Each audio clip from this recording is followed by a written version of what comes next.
Have you ever stood at the edge of your own breaking point, where the weight of everything you're carrying feels like it's about to crush you, where the voice in your head is no longer whispering, but screaming that it's time to quit? You've tried, you've pushed, you've given it what feels like everything, and now you're here, out of fuel, out of hope, one finger barely holding on. Before you let go, before you surrender to the exhaustion, there is one thing you must do. It is not what you think. It is not about working harder or chanting empty affirmations. It is a single, profound shift that changes everything. We live in a world that worships the finish line. We see the success stories, the highlight reels, the triumphant endings. We are taught to admire the summit, but no one shows us the brutal, lonely, bloody-kneed climb. We are sold the dream of resilience, but we are never taught the mechanics of it. We are told to never give up, as if willpower is an infinite resource we simply lack. And so, when we find ourselves at that critical juncture, the project that's failing, the dream that seems delusional, the habit we can't seem to build, the grief that feels endless, we interpret our desire to quit as a personal failure, a sign of weakness, evidence that we didn't want it badly enough. You feel a deep, aching fatigue. It's not just in your body. It's in your soul. The passion that once burned bright now feels like a cold, dead ember. The future, which once seemed so vivid and attainable, is now a blurry, distant mirage. Every attempt to move forward feels like walking through wet cement. You start to believe the story your exhaustion is writing for you, that you are not good enough, not strong enough, not destined for this.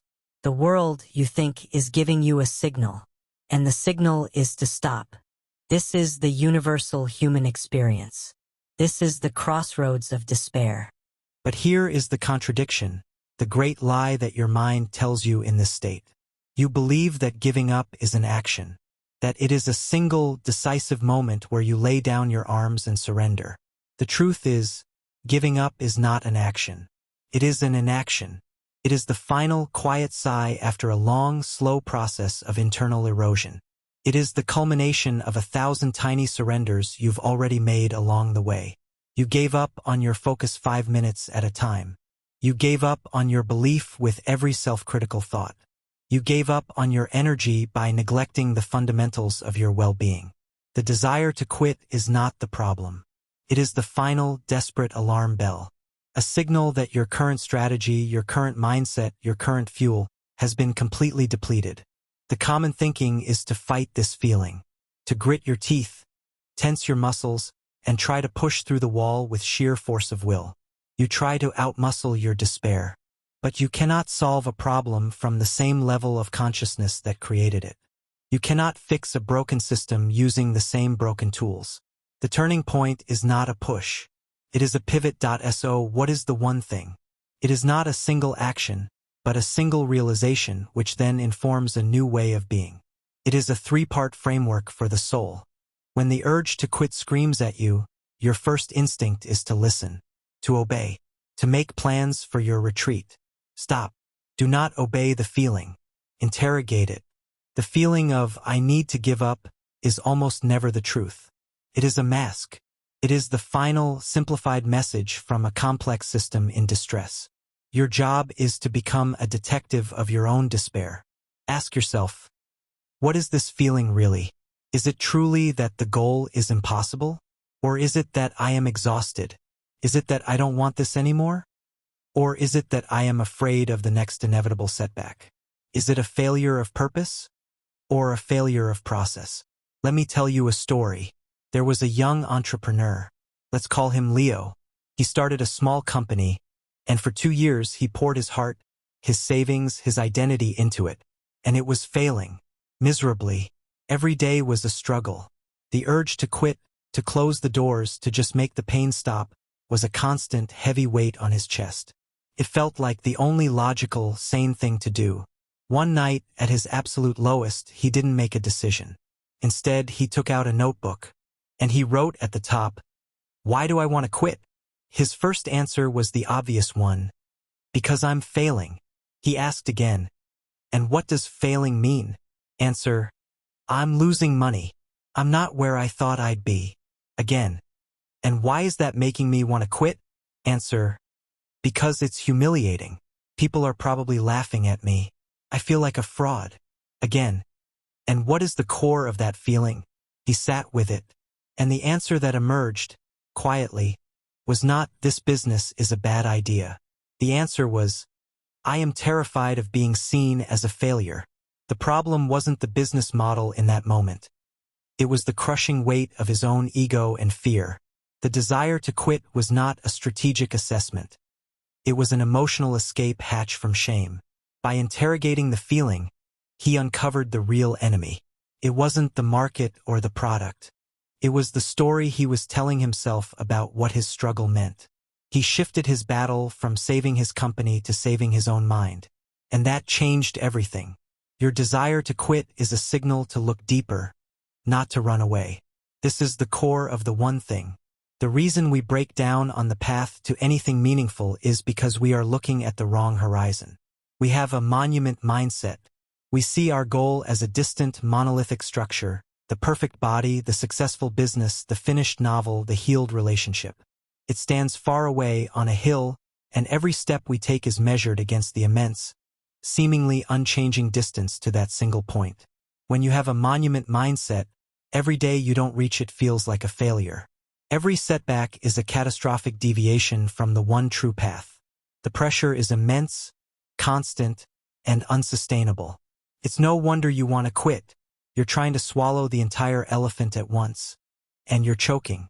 The one thing you must do before you give up is to shatter the monument. And instead, adopt a mosaic mindset. A mosaic is a beautiful image created from thousands of tiny, individual, often broken pieces. A single tile by itself means nothing. It is just a colored piece of glass or stone. It is only when you step back and see how each tiny piece contributes to the whole that the masterpiece is revealed. Your journey is not a march toward a monument. It is the daily, deliberate act of laying down a single beautiful tile. Did you fail today? That is not a step away from the monument. That is a dark-colored tile. Provides contrast. It adds depth. It is a necessary part of the overall picture. Did you manage to do one small thing that moved you forward even an inch? That is a bright, brilliant tile. Lay it down. Did you learn something about yourself? That is a tile of pure gold. Did you simply get out of bed and face the day when every fiber of your being wanted to hide? That is one of the most important tiles you will ever lay. The mosaic mindset liberates you from the tyranny of the end result. Your worth, your progress is no longer tied to a distant future outcome. It is measured in the quality and intention of the small pieces you lay today.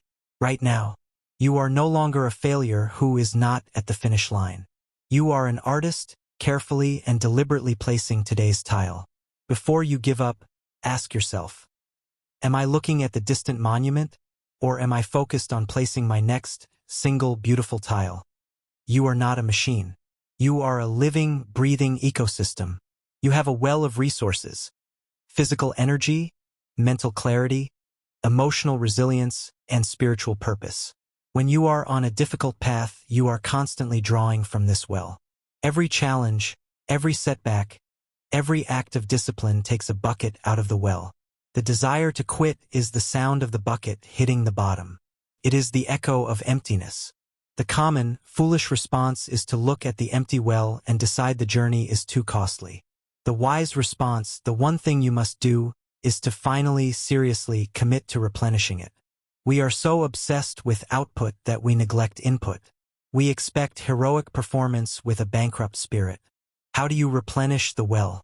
It is not complicated, but it is non-negotiable. The fuel of the body. Are you sleeping? Or are you just collapsing? Are you eating food that nourishes your cells, or just stuff that fills your stomach? Are you moving your body not to punish it but to create energy? When you are tired, the world looks hostile. When you are rested, challenges look like adventures. The fuel of the mind. What are you feeding your brain? A constant stream of noise, news, and other people's curated lives? Or are you feeding it with silence, with learning, with poetry, philosophy, or nature? Your mind cannot be a fortress if it is built on a swamp of distraction. The fuel of the heart. Who are you connecting with? Not transactional networking, but real, vulnerable, soul-nourishing connection. Are you allowing yourself to be seen in your struggle? Are you asking for help? A single, authentic conversation can fill a well that has been dry for months. The fuel of the spirit. Why are you doing this? Not the superficial to be rich or to be famous, but the deep, personal, undeniable why. What does this struggle make of you? What quality of character is it forging? Reconnect to the meaning, not just the goal. The why is the water source that feeds the entire well. Before you give up, you must conduct an honest audit of your well. And then, you must make replenishment a non-negotiable part of your process, as important as the work itself. You cannot draw from an empty well. So, this is the one thing. It is not a magic trick. It is a three-part decision you make in the depths of your despair. First, you stop and you interrogate the feeling of quitting. You uncover the real, hidden enemy, which is almost never the goal itself, but the story of fear, shame, or exhaustion you have wrapped around it. Second, you shatter the monument. You release the overwhelming pressure of the big, distant goal, and you fall in love with the process of laying today's single, beautiful tile. You become an artist of the present moment. And third, you turn your attention inward. You stop trying to draw water from a dry well, and you commit, ruthlessly, to replenishing your physical, mental, emotional, and spiritual resources. Your call to action is this. The next time you feel that familiar, heavy, suffocating urge to quit, whether it's on a project, a dream, a relationship, or yourself, you will not obey it. You will take a breath and you will say, "Before I give up, I will do the one thing." You will get a notebook and you will interrogate the feeling. What is this really about? You will shift your gaze from the distant monument to the tile in your hand. What is the one small, meaningful piece I can place today? You will check your well. What is one way I can replenish myself right now? A walk? A glass of water? A phone call to someone who truly gets it? This is how you build an unbreakable spirit. Not by never feeling the urge to quit, but by having a protocol for it. A system for the soul. This is how you turn your breaking point into your launching point. Closing/final thought. The world needs your struggle, not just your success. It needs the masterpiece you are creating, one tile at a time. So, tell me, what tile will you lay today?